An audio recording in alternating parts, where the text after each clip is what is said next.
రాహుల్ గాంధీ గారు దేశమంతా భారత రాజ్యాంగం ప్రమాదంలో ఉంది, ఈ రాజ్యాంగానికి నేనే రక్షకుడిని, భారత రాజ్యాంగం కాంగ్రెసేతర పాలిత రాష్ట్రాలలో భారత రాజ్యాంగం అంతా కూడా సర్వనాశనం కాబడుతుంది, కాబట్టి రాజ్యాంగాన్ని కాపాడాలా అనేటువంటి ఒక మాటలు చెప్తూ జై సంవిధాన్, జై బాపు, జై భీమ్ అనేటువంటి ఒక నినాదాలతో వాళ్ళు పెద్ద ఎత్తున దేశంలో ఉన్నటువంటి ఒక అన్ని నగరాలలో, అన్ని రాష్ట్రాల్లో కూడా అన్ని ప్రాంతాల్లో పెద్ద ఎత్తున పండుగలు నిర్వహించినారు, సమాలోచనలు, సమావేశాలు నిర్వహించినారు. కానీ వాస్తవానికి జరుగుతుంది ఏంటంటే ఇది కేవలం భారత రాజ్యాంగం తుంగలో తొక్కబడుతుంది అన్నటువంటి ఒక మాటలు చెబుతూ మొసలి కన్నీరు కారుస్తూ వాస్తవంగా ఇవాళ భారత రాజ్యాంగాన్ని తుంగలో తొక్కుతున్నటువంటిది ఇవాళ కాంగ్రెస్ పాలిత రాష్ట్రాలలోనే, ముఖ్యంగా తెలంగాణలోనే. మేము రాహుల్ గాంధీ గారిని సూటిగా అడగదలుచుకున్నాం, do you believe truly in the slogan of Jai Samvidhan or not? Do you truly believe the slogan of Jai Samvidhan, Jai Bhim, Jai Bapu, or it is a stunt or a drama? If it is not a stunt, if it is not a drama, మరి తెలంగాణలో భారత రాజ్యాంగాన్ని ఎందుకు ఇవాళ పెద్ద ఎత్తున ఇవాళ రేవంత్ రెడ్డి గారి ప్రభుత్వం స్పీకర్ వ్యవస్థను అడ్డం పెట్టుకొని రాజ్యాంగ ద్రోహానికి పాల్పడుతుందో రాహుల్ గాంధీ గారు సమాధానం చెప్పాలని చెప్పి నేను కోరుతా ఉన్నాను. Very very unfortunate. ఈ దేశానికి లీడర్ ఆఫ్ ది అపోజిషన్గా పేరొందినటువంటి ఒక పెద్ద మనిషి, leader of the opposition in the parliament, దేశమంతా ఈ రాజ్యాంగాన్ని పట్టుకొని తిరిగినటువంటి ఒక పెద్ద మనిషి రాజ్యాంగాన్ని ప్రమాదంలో నెట్టేసే విధంగా, రాజ్యాంగాన్ని అపహాస్యం చేసే విధంగా, రాజ్యాంగాన్ని తుంగలో దొక్కే విధంగా ఒక చిల్లర డ్రామా ఇవాళ స్పీకర్ వ్యవస్థను అడ్డం పెట్టుకొని రేవంత్ రెడ్డి గారు ఆటాడుతుంటే రాహుల్ గాంధీ గారి యొక్క మౌనం ద్వంద్వ విధానానికి నిదర్శనం కాదా? ఇది హిపోక్రసీ కాదా? ఇది ఒక బిగ్గెస్ట్ మాకరీ కాదా? దయచేసి రాహుల్ గాంధీ గారు సమాధానం చెప్పాలని కోరుతా ఉన్నాను. ఇది ఏం బలహీనత? 2024 న్యాయపత్ర మీరు వెబ్సైట్లో కనుక కొట్టి చూసినట్టయితే ఇవాళకి కూడా న్యాయపత్ర అని చెప్పని వెబ్సైట్లో కనబడుతుంది. inc.in www.inc.in అని చెప్పని కొడితే మీకు ఇండియన్ నేషనల్ కాంగ్రెస్ వెబ్సైట్ వస్తుంది. దాని మీద కనుక మీరు పోతే న్యాయపత్ర ఇప్పటికి కూడా మీరు కొడితే వెబ్సైట్లో కనబడుతుంది. భారత రాజ్యాంగాన్ని కాపాడటంలో భాగంగా మరీ ముఖ్యంగా పార్టీ ఫిరాయింపుల చట్టాన్ని పూర్తి స్థాయిలో 10th షెడ్యూల్ కాన్స్టిట్యూషనల్ అమెండ్మెంట్ చేస్తూ ఎవరైతే ఒక ఓటుతో ఒక గుర్తుపైన గెలిచి ఇంకో వేరే గుర్తున్నటువంటి ఒక పార్టీలో కనుక ఫిరాయింపు చేసినట్టయితే వెంటనే ఆటోమేటిక్ డిస్క్వాలిఫికేషన్ అవుతారు అని చెప్పని అయ్యే విధంగా మేము చట్టాన్ని సవరిస్తామని చెప్పినటువంటి ఒక రాహుల్ గాంధీ గారు ఏ ముఖం పెట్టుకొని పార్టీ ఫిరాయింపులు చేసినటువంటి ఒక ఎమ్మెల్యేలందరికీ కండువాలు కప్పినరు. అది ఆయన విఘ్నతకు వదిలేసేటువంటి ఒక పరిస్థితి.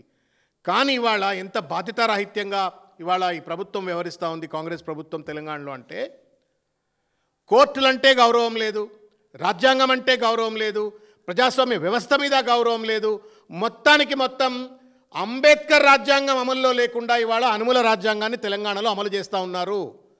దాని ప్రతిఫలమే ఎవడైనా మెడకాయ మీద తలకాయ ఉన్నటువంటి వాళ్ళు ఎవరైనా సరే హైకోర్టు అంత స్పష్టంగా చెప్పిన తర్వాత సెప్టెంబర్ 9, 2024 నాడు 4 వారాల లోపు నువ్వు తేల్చాలా అని చెప్పని స్పీకర్ గారికి గడువిస్తే రేవంత్ రెడ్డి గారు పెద్ద మనిషి ఖరీదైనటువంటి ఒక లాయర్లనంతా ఢిల్లీలోకి వెళ్ళి అక్కడికెళ్ళి ఇక్కడికెళ్ళి పట్టుకొచ్చి డివిజన్ బెంచ్లో దాన్ని రీజనబుల్ టైంగా మార్పిచ్చేసినాడు. 4 వీక్స్ టైం ఉన్నటువంటి దాన్ని రీజనబుల్ టైం అని చెప్పని మార్పించుకున్నాడు. సరే, ఆ జడ్జిమెంట్ వచ్చింది. రీజనబుల్ టైం అంటే ఏంటి? Is it a week or 2 weeks or 3 weeks or 4 weeks or 5 weeks or 1 month or 2 months or 3 months? ఏదో ఒకటి ఉండాలి కదా. ఇండెఫినెట్గా రీజనబుల్ టైం అనేటువంటి ఒక చిన్న పదాన్ని అడ్డం పెట్టుకొని డిస్క్వాలిఫికేషన్ పిటిషన్స్ పైన స్పీకర్ నిర్ణయం తీసుకోకుండా ఒక వికృతమైనటువంటి ఒక రాజ్యాంగ పరిహాసానికి పాల్పడ్డారు. దాని వెనక రేవంత్ రెడ్డి గారి డ్రామా.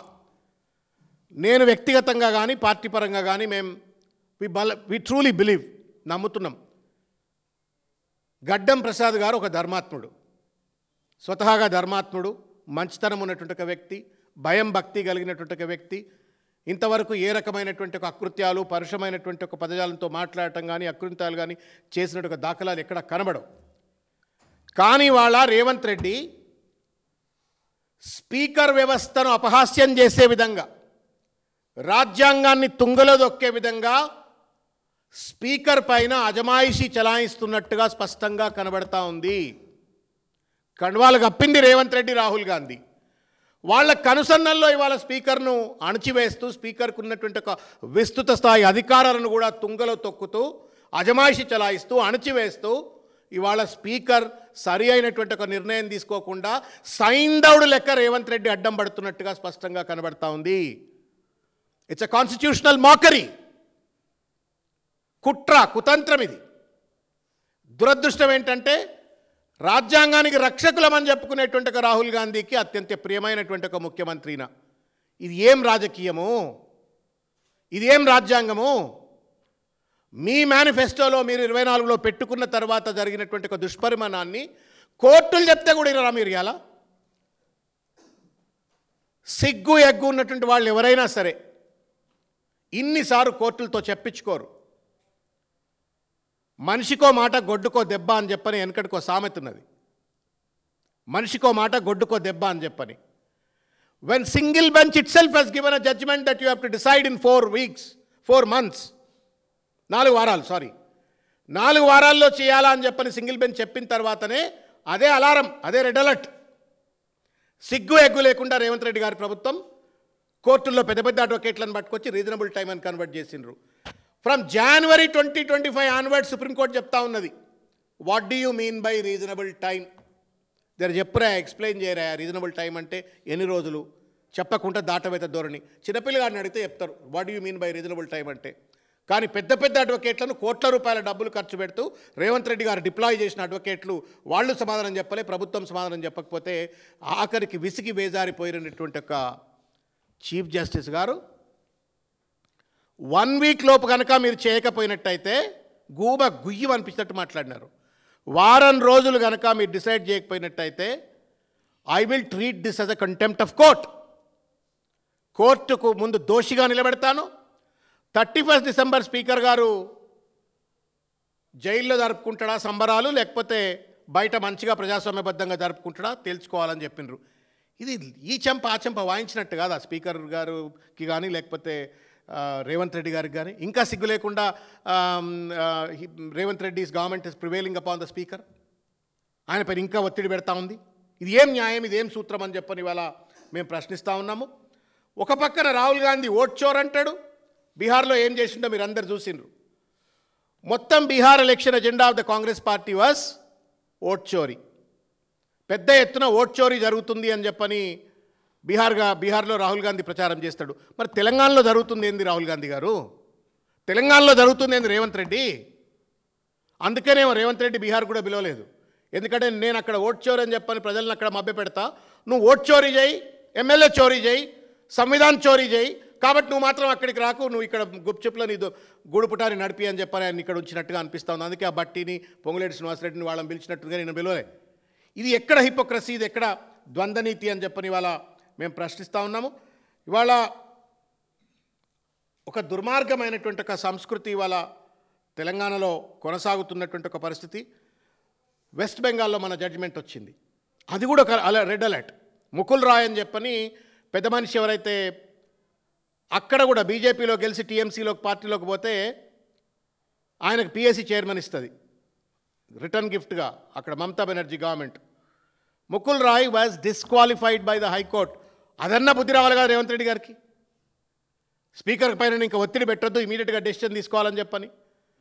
జరిగినటువంటి ఒక డిఫెక్షన్ ట్రిబ్యునల్ ఏమో 4 గోడల మధ్య ఎవరికి తెలియకుండా వాళ్ళ కాళ్ళు ఏదో జరుపుకున్నట్టుగా దాన్ని జరుపుకొని ప్రజలకు తెలియకుండా ఒక పారదర్శకత లేకుండా ట్రిబ్యునల్ జరుపుతూ రోజులు తాత్సారం చేస్తూ ఇవాళ ఆఖరికి స్పీకర్ పదవి అంటే అది గడ్డం ప్రసాద్ ఒక్కరే గారు, తెలంగాణ అందరికి కూడా ఆయన ప్రతినిధి.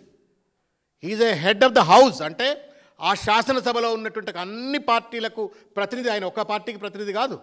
ఇవాళ 7 రోజుల్లోపు డిసైడ్ చేయలేకపోతే నిన్ను దోషిగా నిలబెడతానంటే అది తెలంగాణ శాసనసభ్యులకు, ఆ శాసనసభ్యులకు ఓట్లేసినటువంటి ఒక ప్రజలందరికీ కూడా అవమానమనే కనీస ఇంగితం ఇవాళ రేవంత్ రెడ్డి గారికి ఉండాలా. దయచేసి పెద్దలు స్పీకర్ గారు కూడా దయచేసి మీరు హుందాగా వ్యవహరించాలని చెప్పని కోరుతా ఉన్నాం. ఇట్స్ హై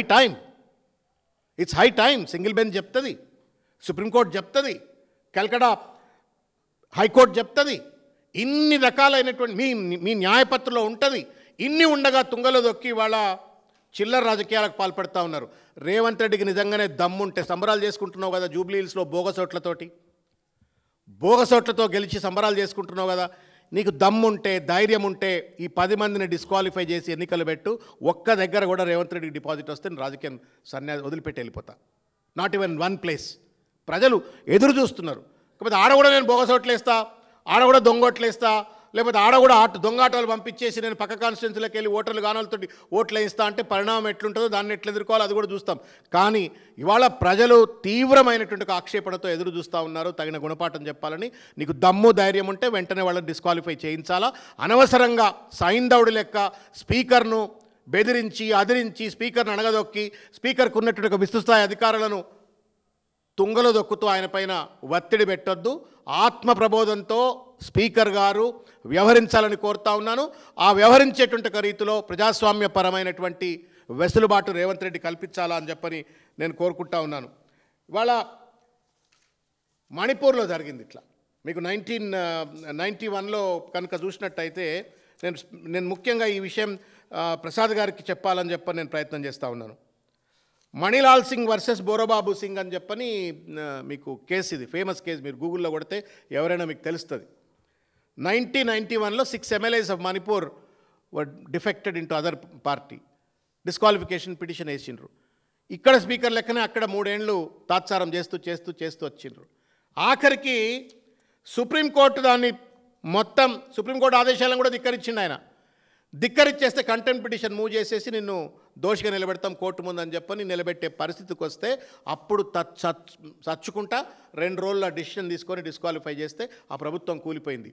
నేను అంత దుర్భరమైన పరిస్థితి గడ్డం ప్రసాద్ గారు తెచ్చుకోవద్దని కోరుతున్నా. Is a great man, good man, ధర్మాత్ముడు ఆయన, వాస్తవానికి మంచి మనిషి.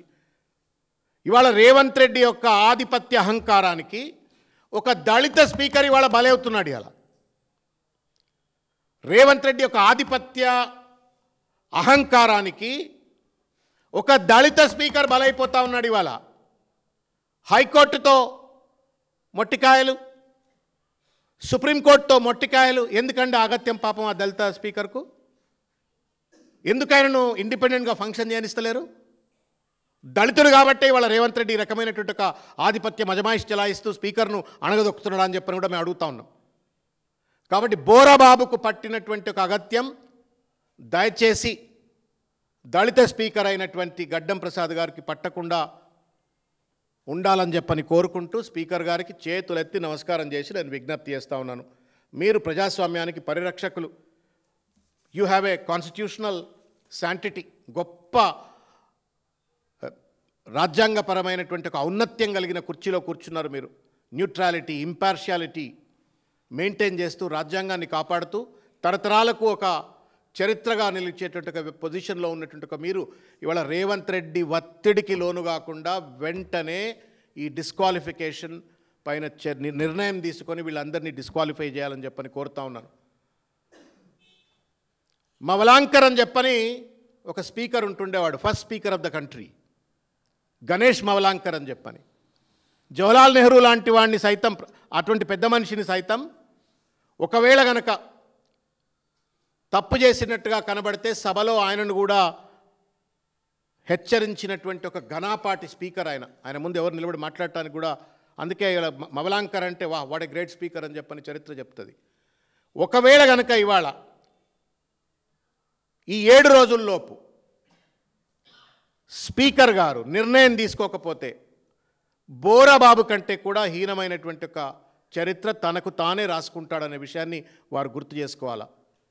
రేవంత్ రెడ్డి ఒత్తిడికి, ఆధిపత్య అహంకారానికి దయచేసి స్పీకర్ కుర్చీకి ఉన్నటువంటి ఒక రాజ్యాంగపరమైనటువంటి ఒక పవిత్రతను దయచేసి ఉల్లంఘించొద్దు, దాన్ని కాపాడాలా. చరిత్రలో మీరు సువర్ణాక్షరాలతో మిగులుతారా, చరిత్రలో మీరు బోరబాబు లెక్క అధోగతికి పాలవుతారా, మీరే నిర్ణయించుకోవాలని చెప్పని స్పీకర్ గారిని కూడా నేను కోరుతా ఉన్నాను. Thank you.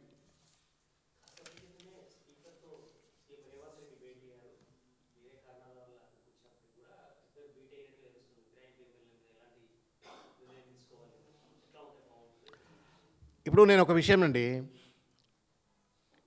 ఇది కాంగ్రెస్ పార్టీ వాళ్ళ మేనిఫెస్టోలో పెట్టుకున్నటువంటి ఒక అంశం. మేము డిఫెక్షన్స్కు వ్యతిరేకము, ఆటోమేటిక్ డిస్క్వాలిఫికేషన్ అయ్యే విధంగా మేము భారత రాజ్యాంగాన్ని 10th షెడ్యూల్ను సవరిస్తామని చెప్పుకున్నటువంటి ఒక పార్టీ, జై సంవిధానం చెప్పని దేశవ్యాప్తంగా రాహుల్ గాంధీ నేతృత్వంలో తిరుగుతున్న పార్టీ, తెలంగాణలో కూడా జై సంవిధాన్, జై బాపు, జై భీమ్ అని చెప్పని సమావేశాలు సమాలోచనలు జరిపిన పార్టీ, దొడ్డిదారిన పక్క పార్టీ శాసనసభ్యులను కొనటమే ఒక రాజకీయ వ్యభిచారం, నేరం, సామాజిక ద్రోహం, రాజకీయ ద్రోహం, రాజ్యాంగ ద్రోహం. ఇంత పెద్ద పాల్పడ్డ తర్వాత సరే పిటిషన్స్ ఫైల్ అయినాయి, డిఫెక్ట్ అయినరు, పిటిషన్స్ ఫైల్ అయినాయి. హైకోర్టు చెప్తే కూడా రేవంత్ రెడ్డికి చెవులలో ఏమైనా సీసం పోసుకుండా అప్పుడేమన్నా ఎందుకు మాట్లాడలే ఆయన? హైకోర్టు 4 వారాల్లో డిసైడ్ చేయమంటే డివిజన్ బెంచ్కి పోయి మ్యానిపులేట్ చేసే ప్రయత్నం చేసిండ్రు. రీజనబుల్ టైం అని జడ్జిమెంట్ వచ్చింది. రీజనబుల్ టైం అంటే ఏందో చెప్పురా నాయన అని జనవరికి వెళ్ళి సుప్రీంకోర్టు అడుగుతుంటే సమాధానం చెప్పకుండా ఇవాళ ఏంది ఏడ చెంప బలుగుతుందో, సుప్రీంకోర్టు ఎక్కడ స్పీకర్ను జైల్లో పడేస్తుందో అని చెప్పని ఇవాళ పోయి ఆయన రేవంత్ రెడ్డి కలిస్తే కలిసి ఉండొచ్చు కాక, బట్ ముమ్మాటికి ఇది రాజ్యాంగ ద్రోహమే, ప్రజాస్వామ్య వ్యవస్థతో ఆటలాడినట్టే, అపహాస్యం చేసినట్టే. కాబట్టి డిస్క్వాలిఫై చేయక తప్పదు. ఈయన చేయకపోతే గవాయి గారు చేస్తారు. వాళ్ళు ఇంకొక డ్రామా కూడా చేసిండ్రు, బెంచ్లు మారుతాయని కూడా ట్రై చేసిండ్రు వాళ్ళు. నేను I don't want to talk much deeply about it. చాలా డ్రామాలు ఆడిండ్రు, చాలా ప్రయత్నాలు చేసిండ్రు. కానీ గవాయి గారు దేవుడు, పెద్ద మనిషి, స్టర్న్ వార్నింగ్ ఇచ్చిండు. ఇప్పుడు ఇలా సురుకు తగిలి పోయి కలిస్తే కలిసి ఉండొచ్చు కాక. We humbly appeal to both Revanth Reddy and Gaddam Prasad గారు. మీరు ఇవాళ స్పీకర్, మీరు ఇవాళ ముఖ్యమంత్రి, కానీ భవిష్యత్ తరాలకు ఒక మార్గదర్శకము, ఒక రైట్ ప్రెసిడెన్సీ చేయాల్సిన బాధ్యత మీ పైన ఉంటుంది. మనం ఇవాళ ఉంటాం, రేపు పోతాం, కానీ రాజ్యాంగం శాశ్వతము, ప్రభుత్వాలు శాశ్వతము. కాబట్టి దయచేసి వెంటనే డిస్క్వాలిఫై చేయాలా, ఎన్నికలు నిర్వహించాలా, ప్రజాస్వామ్యాన్ని పరిహాసం చేయొద్దు, అపహాస్యం చేయొద్దు అని చెప్పని కోరుకుంటా ఉన్నాను. Thank you.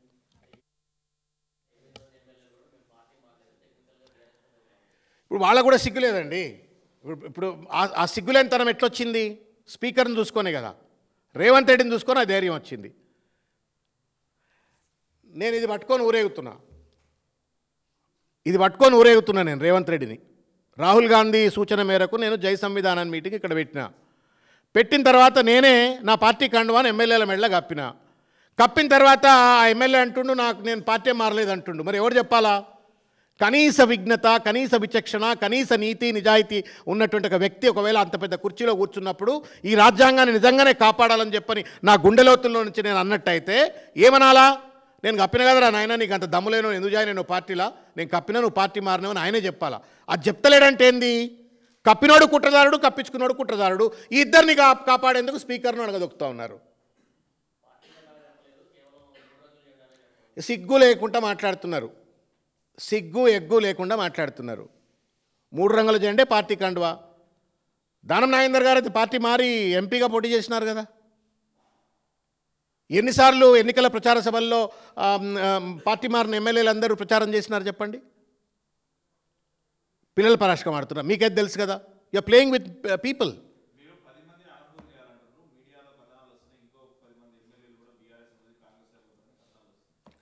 అవన్నీ కూడా రేవంత్ రెడ్డి వండి వారుస్తున్నటువంటి యొక్క కుట్ర కుతంత్ర భావ నియంత్రణకు గురి చేసేటువంటి యొక్క చిల్లర రాజకీయ వంటకం. ఇవాళ ఏమాత్రమైనా ఇంగితం ఉన్నోడు ఎవడైనా సరే ఇప్పుడు ఇంత పెద్ద ఎత్తున కోర్టుల ఇంటర్వెన్షన్ చూసిన తర్వాత హైకోర్టులో, కల్కటా హైకోర్టులో Mukul Roy is not a small man, is a very top leader of the Calcutta, పేరున్నటువంటి ఒక నాయకుడు. గటువంటి వాడినే తోక కస్సన కోసిపడేసిన తర్వాత హైకోర్టు డిస్క్వాలిఫై చేసిన తర్వాత ఇంకా ధైర్యం చేసి మళ్ళా ఇంకొకడు పార్టీ మారుతాడు అని చెప్పని అనుకుంటే అది మూర్ఖత్వం. కాకపోతే ఏంటంటే జూబ్లీ హిల్స్లో మేము బోగసొట్లతో గెలిచినాం కాబట్టి దాని తర్వాత మమ్మల్ని చూసి నచ్చి మెచ్చి ఓ 10 మంది జాయిన్ అవుతున్నారు అని చెప్పని ప్రజల్ని మభ్యపెట్టేందుకు రానున్నటువంటి ఒక స్థానిక సంస్థల ఎన్నికలో లేకపోతే ఈ 42% రిజర్వేషన్ ఇవ్వకుండా బీసీలను వంచనకు గురి చేస్తున్నటువంటి ఒక విషయాలు చర్చలోకి రాకుండా ఉండడం కోసం రేవంత్ రెడ్డి మంచిగా కష్టపడి ఆయన జూబ్లీ హిల్స్ ప్యాలెస్లో వండి వారుస్తున్నటువంటి ఒక కుట్రపూరిత రాజకీయ వంటకం ఇది. దీనికి ఎవరు కూడా ఇన్ఫ్లుయెన్స్ అవుతారని చెప్పి నేను అనుకోను.